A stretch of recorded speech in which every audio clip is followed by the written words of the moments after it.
Баршаңызға сәлем.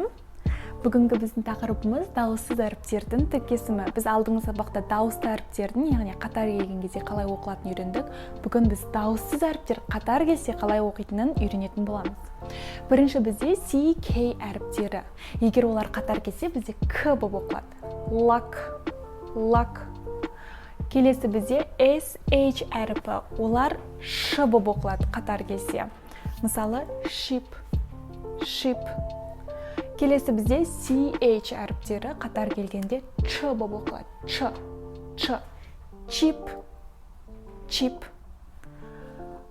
TH әріпі қатар келсе, онда бізде кішкене сақауланып З деген әріп. Яғни ол қалай? Айтқан кезде тіліңіз тіске тию керек. Мысалы, this is my car деген сияқты.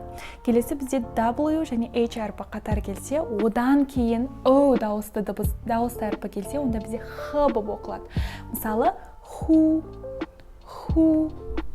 Одан кейін бізде W және H әріпі, одан кейін басқа дауысты әріптер келсе, онда бізде U болып оқылады. Мысалы, what. Келесі бізде PH әріпі қатар келген кезде бізде Ф болып оқылады. Ф. Мысалы, phone. Келесі бізде N және G әріпі қатар келген жағдайда, онда бізде ың болып оқылады. Ring. Келесі K және N әріпі қатар келсе, онда бізде K әріпі түсіп қалады. Яғни K әріпін айтпайсыз. N болып оқылады жай ғана. Knife.